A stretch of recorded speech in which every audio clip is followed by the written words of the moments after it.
Opening hook. First 30 seconds. The morning the first snow fell that November. I wasn't looking for anything. I was just trying to get my truck started before the cold set in for good. That's when I heard it. Not a cry exactly, more like something between a hiss and a whisper, coming from underneath the rear tire. I crouched down slowly, and there, pressed flat against the frozen mud beneath my truck, was something so small it barely registered as alive. I thought it was just a stray. Another kitten somebody had dumped out here in the mountains when they got tired of the responsibility. I almost walked away. Almost. Emotional setup. My name is Nathan. I'm a carpenter. I've lived alone in this cabin going on 3 years now, ever since the divorce finalized, and I needed somewhere quiet enough that the silence felt like a choice instead of a punishment. My days had a rhythm I'd built carefully to avoid thinking too hard about things I'd lost. Up before light. Coffee. Drive to the job site. Come home. Make something simple to eat. Feed the fire. Sleep. Repeat. It wasn't a bad life. It was just thin, like a window somebody had scraped all the frost from, and now the cold came right through the glass. I hadn't had a real conversation in 11 days. I counted at some point, which probably tells you everything you need to know about where my head was. The rescue. When I finally reached under that truck, the creature didn't run. It couldn't. It was so dehydrated it could barely hold its head up, covered in frozen mud. Ribs showing through patchy fur. Eyes half closed, like it had already made a kind of peace with not making it through the morning. I wrapped it in the old flannel shirt I kept behind the truck seat and held it against my chest the whole drive back to the cabin. It didn't make a single sound the entire ride. That silence scared me more than any crying would have. The Woonring, a wildlife rehabilitator 2 towns over, took one look at him through the phone camera and went very still. She asked me to describe the ears again, the flat, wide face, the unusually thick fur, the round pupils. Then she said something I wasn't expecting. That's not a domestic cat. She told me he was a Pallas's cat, a Manual, one of the oldest wildcat species still living, rare in these mountains, almost never seen by people. She said he must have been separated from his mother during the early storm. She said his chances weren't good, and then she said the thing I've thought about many times since. Do not let yourself get attached. These animals don't become pets. They don't bond the way a house cat does. He will always be wild. You need to understand that going in. I told her I understood. I didn't really, but I told her I did. First bonding moment. I named him Miko that same night. I don't know why that name came to me. It just did. It fit the serious, ancient look on his tiny face, like he'd seen things and wasn't particularly impressed by any of them. For the first 2 days he refused everything. Refused food, refused water, refused to sleep. He just sat in the corner of the wooden crate I'd lined with an old blanket, shaking so faintly you almost couldn't see it unless you watched long enough. I watched long enough. On the 3rd night I gave up on the crate. I wrapped him in an old wool sweater, one I hadn't worn in years, thick and heavy, still smelling faintly of cedar, and I sat with him beside the fireplace. I didn't talk, didn't try to pet him, didn't do anything at all except sit there and let the fire do its work.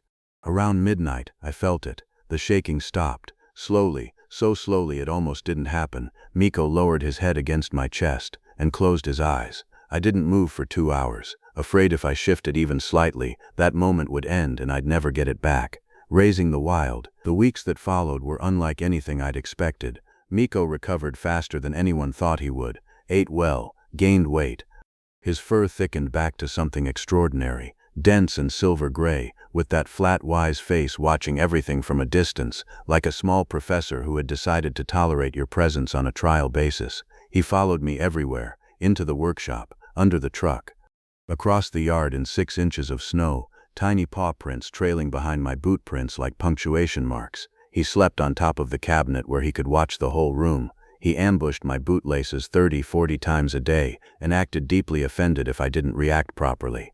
He chirped instead of meowing, a strange bird-like sound I'd never heard a cat make before. But even as the weeks passed, I could feel it, something in Miko that never fully settled. He'd sit at the window for long stretches, absolutely still, watching the tree line, not restless, not afraid. Just attentive to something out there that I couldn't see or hear. The wildlife rehabilitator had warned me. I was starting to understand what she meant. The disappearance. By February, Miko had started slipping out on his own. Short trips at first, an hour, maybe 2. He'd come back with dirt on his paws, and the composed, unhurried look of someone returning from a necessary errand. Then the trips got longer, half a day, a full day. I told myself it was fine, he always came back. Then one Tuesday evening, he didn't. I checked the porch at 8, at 10. At midnight, nothing. Wednesday passed. The temperature dropped to 12 below. Thursday, I drove the road slowly with the window down, calling his name, feeling increasingly foolish and increasingly desperate in equal measure. Friday morning arrived gray and completely silent. I sat at the kitchen table with cold coffee and tried to be reasonable with myself. He was a wild animal. This was always the risk. The rehabilitator had told me exactly this would happen. It didn't help. Nothing reasonable helped at all. The cliffhanger. On the third night, sometime after midnight, I heard it. A soft scratching at the cabin door. Barely audible, almost polite. I crossed the room in the dark and pulled the door open. Miko stood on the porch, calm, unhurried, looking up at me the way he always did, like I was the one who'd been somewhere strange and he was simply waiting for me to catch up. I exhaled. I reached down, and then I stopped, because Miko wasn't alone. Standing behind him in the dark, close enough that I could see their breath rising in the cold, were two small, wide-eyed kittens, and behind them, perfectly still, staring directly at me from just beyond the reach of the porch light, a female Pallas's cat, wild, cautious, watching me the way only a truly wild animal watches something it hasn't yet decided whether to trust. The four of them stood there in the snow and the dark while warm light spilled out from the open cabin door, and I had absolutely no idea what to do next. Emotional shock. I stood in that doorway for a long moment without moving. The cold was coming in hard around my feet. The fire behind me was crackling, and four wild Pallas's cats were standing in the snow staring at me like I was the strange one. Miko walked inside first. Just like that, calm as anything. Like he came home with a family every night and couldn't understand why I was making it into something. The two kittens flinched when he moved past me. They pressed close to each other, wide eyes catching the light from inside. They were maybe 8 weeks old, maybe a little less. Round and impossibly fluffy, with the same flat, serious face as Miko had when I first found him. The female didn't move at all. She stayed exactly where she was, just at the edge of the porch light, and watched me with an expression that had nothing nervous in it. It wasn't fear exactly. It was assessment, pure and steady, and completely focused. She was deciding something about me. I had the very clear sense that I should not move too fast. The first night, I left the door open. I don't know why that felt like the right thing to do. It just did. Closing it felt like a mistake I couldn't take back, so I stepped aside, left it open to the cold, and went and sat down slowly in the chair beside the fireplace. Miko was already on top of the cabinet, his spot. He groomed his face once with a paw, and then sat perfectly still watching the door. The kittens crept onto the porch. One of them, the smaller one, with a faint darker stripe along his forehead, pressed his nose to the doorframe and pulled back. Did it again, took one step inside and froze. The female called to them from outside, not a loud sound. Something low and deliberate. The smaller kitten went back to her immediately. The other one stayed. It sat just inside the doorframe, half in and half out, and looked at the fire for a long time. I didn't speak, didn't move. Just let the fire do what it had done with Miko that first winter. Let the warmth speak for itself. Around 2 in the morning the female stepped onto the porch for the first time. She didn't come inside. Just stood on the wooden planks and looked in through the open door, and after a while she sat down. I went to sleep in the chair. When I woke up just before dawn, all 4 of them were gone, but on the porch there were 8 small paw prints pressed into a thin layer of frost. They had stayed a long time before they left, building trust, day by day. They came back the next evening, and the evening after that. Each time things shifted slightly. The centimeter a few inches further inside. The female sat a little closer to the door. Miko watched everything with the patient, proprietorial calm of someone who had arranged all of this carefully and wanted it acknowledged. By the end of the first week, the kittens were coming inside regularly. They were fearless in the specific reckless way that very young wild things are fearless. Before experience teaches them which fears are worth keeping, they climbed the curtains. They attacked the fringe on the rug. They discovered the basket of wool near the fireplace and destroyed it thoroughly over the course of one evening, while I watched and tried not to laugh too loud and scare them. Miko observed all of this from the cabinet with the expression of a man who has brought houseguests home and is now mildly regretting it. The female I started calling Sable. She never asked for the name. I just needed something to call her in my own head, and it fit. dark and composed and quietly extraordinary. Sable took 3 more days before she came inside. When she finally did, she walked the perimeter of the room slowly and completely, checking everything, missing nothing. Then she chose a spot in the far corner where she could see all 3 exits and sat down. She accepted a piece of raw venison from a dish on the floor, 4 feet from where I was sitting, without taking her eyes off me once. That felt like more than I deserved. What Miko was doing, I've thought about this a lot since. What Miko did, bringing them here, walking them through that door, staying calm while they figured out the space, that wasn't accidental. He had a home. He'd had one for over a year. And when he found a family out there in those mountains, he brought them to the safest place he knew. He brought them to the cabin. He brought them to me. I don't want to put human reasoning on an animal that deserves better than that, but I also can't find another way to describe what I saw. He introduced them, carefully and patiently and over several days, the way you introduce people to something important when you want it to go right. I wasn't his owner. I'm not sure I was even his caretaker anymore. Not really. I think by then I was just part of his world. And he'd decided, for whatever reason animals decide these things, that his world was worth sharing. Family chaos. Once the kittens were fully comfortable inside, the cabin became something I can only describe as organized chaos with fur. The smaller one, the one with the stripe, who I eventually called Scout, turned out to be the bolder of the two. He investigated everything within reach and several things that weren't. He figured out how to open the lower kitchen cabinet on his 4th day, and seemed intensely proud of this. The other kitten was quieter, more watchful. She'd sit near Sable and observe Scout's adventures with the careful attention of someone taking notes. I called her Wren. Miko wanted nothing to do with their energy. He retreated to higher ground, the top of the refrigerator, the cabinet, the highest shelf in the workshop, and watched the chaos from above with dignified detachment. But every evening, without fail, all 4 of them ended up near the fireplace. Miko on the cabinet, Sable in her corner. Scout and Wren piled against each other on the rug, legs everywhere, small chests rising and falling. The cabin that had been so quiet I'd started counting days between conversations was now full of chirping and soft thuds, and the sound of small wild creatures moving through the dark. I started sleeping better than I had in years. The first real problem. About 3 weeks in, a neighbor 2 miles down the road stopped by. He'd seen tracks, asked if I'd been having trouble with wildlife near the property. I was careful about what I said. He was a decent man, but the situation wasn't something I knew how to explain simply. That same week I got a call from the wildlife rehabilitator I'd contacted back when I first found Miko. Someone had reported unusual mammal activity in the area. She wasn't calling to report me. She was calling to warn me. If there's a family of Pallas's cats spending time near a human dwelling, she said carefully, there are people who would be very interested in that. Not all of them for good reasons. She also said something harder to hear.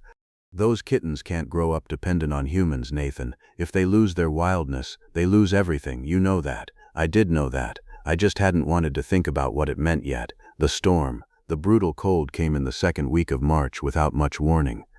Temperature dropped 30 degrees in 6 hours. Wind came down from the high ridges and stayed. Snow that had been manageable became something else entirely, deep and wind-driven and relentless. The Manuel family was at the cabin when it hit. They stayed. For 4 days, all 4 of them were inside almost continuously. Sable paced more than usual. Miko watched the windows. The kittens slept more, burned less energy, the way wild things instinctively do when conditions turn hard. I ran out of the venison I'd been leaving for them by day 2. On day 3 I noticed Scout wasn't moving right. He was favoring his left front paw, holding it slightly raised when he walked. I hadn't seen him injure it. Sometime in the days before the storm, out in the mountains, something had happened, a cut maybe, from ice or rock. By the time I noticed it, the paw was swollen and hot, and he wouldn't let anyone near it, not even Sable. He stopped eating that evening. The emergency. I made the decision around midnight. The roads were bad. I knew that. The pass into town had drifted badly and the temperature was still dropping. But Scout's breathing had gone shallow, and the infection, whatever it was, had moved fast. I got the truck started after 3 tries. Miko jumped into the cab before I could stop him. I didn't have time to deal with it, so I let him stay and pulled out into the dark. The drive took 2 hours for a 40-minute road. Twice I had to stop and clear snow from around the tires by hand in the wind and dark. Miko sat on the passenger seat the entire time, completely still, not making a sound, watching Scout in the crate between us. I've driven that road in bad conditions before. That night was different. That night I had something in the truck I couldn't afford to lose. The emergency wildlife vet met us at the clinic at 3 in the morning, half awake and fully professional. She worked on Scout for a long time. I sat in the waiting area with Miko on my lap. He refused to get down and stared at the floor and tried not to think about the alternative. The cliffhanger. The vet came out drying her hands on a towel. She said Scout had a deep puncture wound between the toe pads, badly infected. They'd cleaned it and he was on fluids and antibiotics. He'd need to stay through the night. Then she looked at Miko, still sitting perfectly still on my lap, and at me. "He never moved," she said, "the whole time you were waiting." "No," I said, "he didn't." She was quiet for a moment.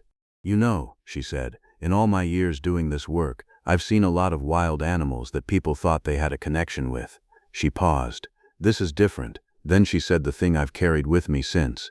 "If that kitten pulls through, and I think he will, it won't just be the antibiotics that saved him. It'll be because nobody in his family ever stopped staying close." She picked up her chart and glanced back once. "That includes you." I didn't have anything to say to that. I just sat there in that waiting room at 4 in the morning with a wild Pallas's cat on my lap and the feeling, for the first time in a very long time, that I was exactly where I was supposed to be. Scout comes home. Scout stayed at the clinic for 2 nights. I drove back alone that first morning through roads that were still bad but passable, and when I walked into the cabin, Sable was standing in the middle of the room waiting. She looked at me, then she looked at the empty crate in my hands, then she looked at me again. I set the crate down and sat on the floor because that felt like the right thing to do. Get low, get small, don't make anything worse. Sable walked over slowly and pushed her nose into the empty crate, pulling back at whatever she smelled there. She made that low, deliberate sound she used with the kittens. No answer came. She sat down beside the crate and didn't move for a long time. Ren stayed close to her mother all day. Miko came down from the cabin at around noon and sat near Sable without touching her, just near. The cabin was quieter than it had been since they arrived. I went back for Scout the following afternoon. The vet said he'd eaten that morning and was putting weight on the paw already. She showed me how to check the wound and gave me a week of medication crushed into a powder I could hide in his food. When I carried the crate back into the cabin and opened the door, Scout walked out slowly, still favoring the paw, still a little thin, and Sable was on him immediately. She groomed his entire face without stopping for several minutes while he stood there and accepted it with the patience of someone who has been very unwell and knows it. Ren climbed on top of him within 30 seconds. Miko watched from the cabinet and then very deliberately looked away, as if the display of emotion was slightly beneath him. That evening all 4 of them were at the fireplace again. I sat on the floor with my back against the chair and watched the fire and felt something I hadn't felt in so long I almost didn't recognize it. Grateful, simply and completely grateful. What came after? The weeks following Scout's illness changed things, not dramatically, not all at once, but in the way that shared difficulty changes things between people, or between a person and 4 wild cats who have decided, for reasons of their own, that his cabin is worth returning to. Sable began accepting food directly from my hand, not every time, not predictably. On her terms, in her own time, when she decided the calculation worked in her favor. But it happened. She would approach, take the piece of meat cleanly and carefully, and then withdraw to her corner without looking back. Each time it happened I made sure not to react. No sudden movements. No talking, just the food, the exchange, and then stillness. I understood by then that her trust wasn't something I could pursue. It was something I had to make room for. Very different thing. Scout recovered fully within 10 days. Once the paw healed, he was back to his full inventory of terrible decisions. Cabinet doors, bootlaces, the loose corner of the rug he had been systematically destroying since February. Ren remained the observer. She'd watch Scout's chaos from a safe distance, with an expression that somehow communicated both affection and mild embarrassment. Miko resumed his position as the family's senior dignitary, present at all important moments, emotionally involved in none of them, maintaining standards the rest of them had long since abandoned. Nathan's transformation, somewhere in there, I can't point to the exact day, I started talking again. Not to the cats exactly, or not only to them, I mean I started calling people, my brother in Colorado who I hadn't spoken to properly in over a year, a neighbor down the road whose name I'd known for 2 years without ever using it in actual conversation, the wildlife rehabilitator who'd warned me not to get attached, and who I owed an update to, several months late. I started cooking real meals instead of whatever required the fewest dishes. I started finishing projects I'd left half done around the cabin for months: a window frame that needed replacing, shelving in the workshop, a section of porch railing that had been soft since autumn. It wasn't that the Manuel family fixed anything broken inside me. That's not quite right. It's more that they made the cabin feel inhabited again. And once a place feels inhabited, once it feels like somewhere that matters, you start treating it that way. You start treating yourself that way. I built a covered shelter off the back of the porch. Insulated, low to the ground, with a wide entrance and deep bedding. Somewhere the family could have that was outside but protected. Somewhere that was theirs in a way the cabin couldn't quite be. Sable used it the first night I finished it. I considered that an endorsement. The hard truth returning. March became April. The snow started pulling back from the lower ground, retreating slowly up the slopes. The days got longer. Light came earlier in the morning and stayed past dinner, and the family started changing with the season. Sable was the first to show it. She began spending full days away from the cabin again, not the hunting trips Miko used to take, but something longer and more purposeful. She'd be gone when I woke up, and back sometime after dark, or not back until morning. The kittens began hunting in earnest. Scout, predictably, approached it with chaotic enthusiasm and questionable technique. Wren was methodical about it in a way that was almost eerie to watch, low and patient and precise, the way Sable moved when she was focused on something. They were growing up. They were becoming what they were always supposed to be, and I could feel it, the way you feel a season turning before the calendar tells you it has, the slow, inevitable shift toward something I had known was coming since the very beginning. The wildlife rehabilitator had told me that first night. He will always be wild. I'd understood the words. It had taken me this long to understand what they asked of me. They leave. On a morning in late April I woke up, and the cabin was quiet in a way that was different from the usual early morning quiet. I checked the porch shelter, empty. I checked the usual spots inside, the cabinet, the corner, the rug by the fireplace. Nothing, no sounds from outside. No movement at the tree line. I made coffee and sat at the kitchen table and drank it slowly and looked out the window at the mountain and told myself this was fine. This was right. This was exactly what was supposed to happen. It didn't make the quiet any easier to be in. Over the following days I kept the porch shelter stocked, kept the cabin the way they knew it, didn't change anything. A week passed, then another. I found myself doing something I hadn't done since those first terrible days after the divorce, counting, not days without conversation this time. Days since I'd heard a small bird-like chirp from the top of the refrigerator. Days since something had ambushed my bootlaces. 14 days. The scratch marks on the wooden floor near the fireplace were still there. 4 sets of them at various heights. Evidence of 4 different personalities, 4 different approaches to the same piece of furniture. I didn't sand them out. I wasn't going to sand them out. The silent moment. On a Tuesday evening in the 3rd week I sat beside the cold fireplace. I hadn't lit it. The weather had turned mild enough, and looked at the room, the basket of wool, still slightly destroyed, the cabinet with its permanent watcher's post, the corner where Sable used to sit where she could see all 3 exits, Scout's cabinet door, still not properly latched from the inside because something in the mechanism had never been the same after his investigations. I thought about the 11 days I'd counted before any of this started. The silence that had felt like something missing, the cold that came through the glass even when the fire was going. I thought about a tiny freezing creature pressed flat against frozen mud beneath my truck, already halfway to not making it. I thought about what the vet had said at 4 in the morning in that clinic waiting room. Nobody in his family ever stopped staying close. That includes you. I wasn't sure anymore who had rescued whom. The return. The rain came in hard on a Thursday night in May, the kind of rain that turns the mountain roads into something else entirely and drives everything that has any sense indoors. I was reading by the lamp when I heard it. A sound from the porch. I set the book down slowly, then another sound. Then what was unmistakably the specific small thud of Scout hitting the porch boards after a jump. I crossed the room and opened the door. All 4 of them were crowded under the porch overhang, soaked completely through, looking up at me with varying degrees of dignity. Miko had none left. His extraordinary thick fur was plastered flat, and he looked both deeply unhappy and deeply unwilling to acknowledge that the situation was in any way his fault. Scout pushed past me into the cabin immediately. Wren followed, shaking water off each paw in sequence with great deliberateness. Sable walked in last. She went directly to her corner, sat down, and looked at me in a way that very clearly communicated that she expected the fire to be lit shortly. I laughed out loud, the first full real laugh I'd had in longer than I could remember.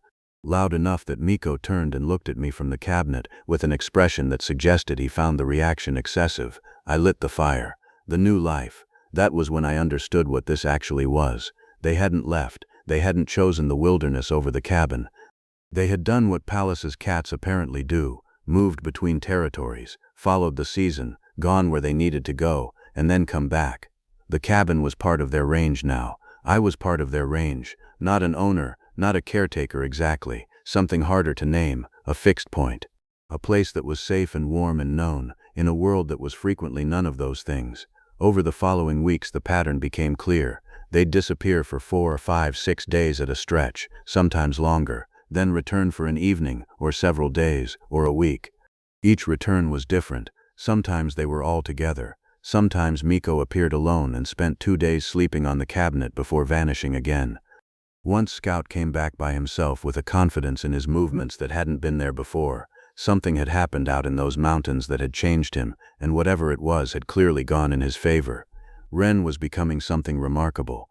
Patient and precise and quietly formidable. She had her mother's way of entering a room, checking everything, missing nothing. Sable remained herself, composed, watchful, never fully relaxed, never fully distant. The cliffhanger. On an evening in late May, one of those long northern evenings where the light seems to last forever, the family was all together in the cabin, Miko on the cabinet, Scout systematically investigating something behind the bookshelf, Wren near the window watching the last of the daylight.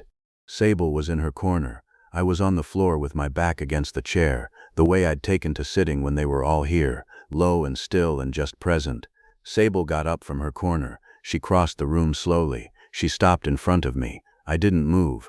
She looked at me for a long moment with those steady pale eyes. Then she turned back toward Scout, still busy with whatever was behind the bookshelf, and picked him up gently by the scruff the way she had when he was a tiny kitten. She carried him the 3 steps back to where I was sitting, and set him down carefully in my lap.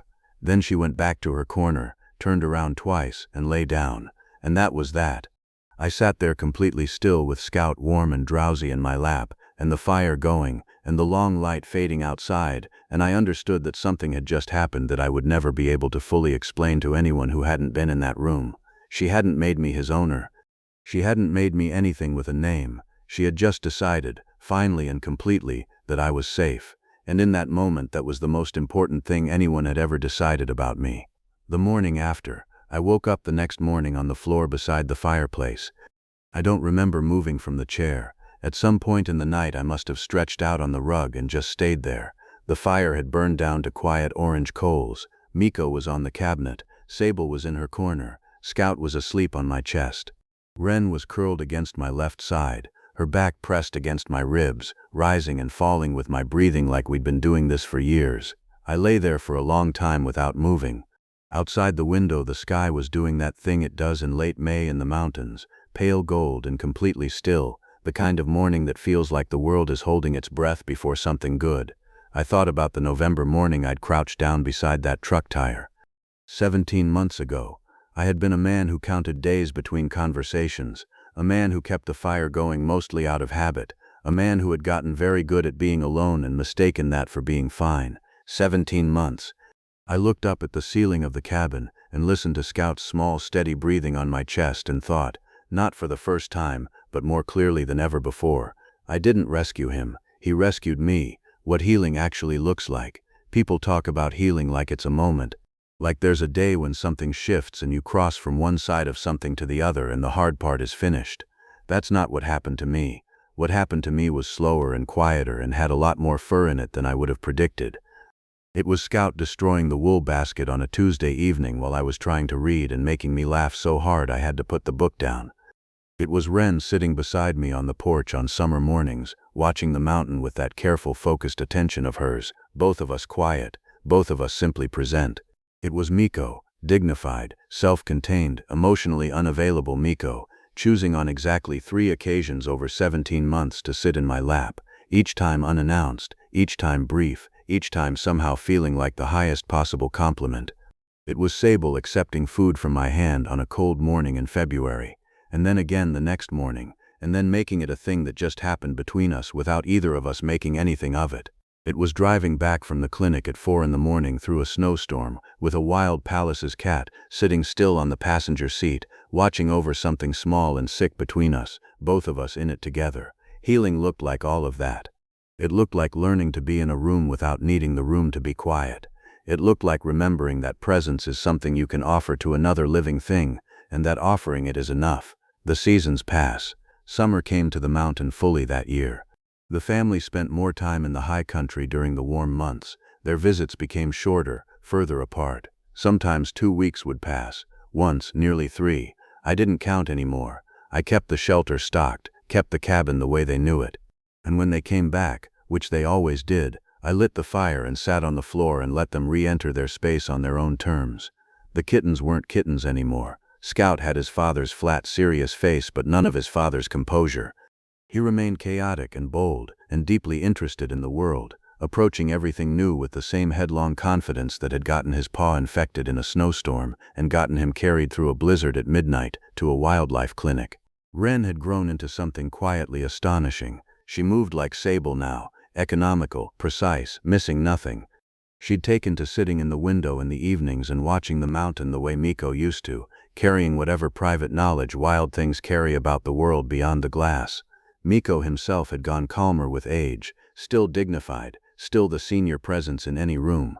But the long watchful alertness had softened somewhat. He slept more. He sat near the fire more often than on top of the cabinet. He still acted like he hadn't particularly noticed you unless he wanted something, but the performance was a little more relaxed now. Like he'd decided the world was mostly acceptable and didn't require constant monitoring. Sable remained constant, season after season, visit after visit, always the same steady pale gaze across the room, always the same careful entrance, the same perimeter check, the same chosen corner where she could see everything. But she sat closer now than she used to. Not close, Sable never sat close, but closer, and I had learned, over 17 months, to understand exactly what that meant. What I know now. I want to say something carefully here because I think it matters. I am not someone who believes that wild animals belong in homes. I don't believe that. What happened with the Manuel family was not something I planned or sought out. It grew slowly and on their terms entirely, and at every stage I tried to follow their lead rather than shape it to what I wanted. They are not pets. They have never been pets. They come and go as wild creatures come and go. The mountains are their home far more than this cabin is. What the cabin is, what I think I am to them, is something else, a known place, a safe place, one point in a larger world that belongs to them and always will. The wildlife rehabilitator checks in sometimes. She's written about the family for a journal. She calls what we have a remarkable and almost entirely undocumented example of voluntary habituation, a wild animal family choosing proximity to a specific human without coercion, dependency, or loss of wild behavior. I call it something simpler. I call it trust, and I know what it cost them to extend it and what it means that they did. The gifts I didn't know I needed. Here is what one small freezing Pallas's cat gave me by appearing beneath my truck on a November morning. He gave me back laughter, the particular kind that catches you off guard, the kind you haven't earned through a joke but through a moment so unexpected and alive that your body responds before your mind does. He gave me back routine that meant something. Not the thin, careful routine I had built to keep the silence organized. Real routine. Fire in the morning, shelter stocked, porch light left on, things done for someone else. He gave me back conversation. Not immediately, and not easily, but the cabin being alive again made me feel alive again, and feeling alive again made me want to reach toward people I had been quietly retreating from for 3 years. He gave me back the specific comfort of being needed, not in a way that trapped me or exhausted me, in the way that a wild creature being alive and returning is a kind of need, a choice made freely, which makes it mean more than any obligation could. And he gave me something I didn't know how to ask for and wouldn't have known how to find. He gave me back the feeling of being part of something, of mattering to a small collection of lives that were in no way required to let me matter to them. Final evening. It is December now. 17 months since the first snow fell, and I crouched beside a truck tire and reached into the frozen dark toward something barely alive. Tonight all 4 of them are here. The fire is going. The wind is working hard at the windows, and the mountain is invisible behind heavy cloud and falling snow. Mikko is on the cabinet. He's been there since before dark, watching the room with the settled authority of someone who has long since made his peace with everything in it. Sable is in her corner, closer to the fire than she used to sit. Her eyes are half closed. She is as relaxed as I have ever seen her, and she is still the most quietly watchful creature I have ever been in a room with. Scout is asleep on the rug in a position that suggests his bones may have partially dissolved. One paw is over his face. His breathing is slow and completely content. Wren is at the window. She's been watching the snow for the last hour, her nose almost touching the glass, following something out there in the dark that I can't see and probably never will. Whatever knowledge she carries about the world beyond this cabin, whatever the mountains have taught her over 2 seasons of living in them, it lives behind those pale eyes and it belongs entirely to her. I am on the floor with my back against the chair.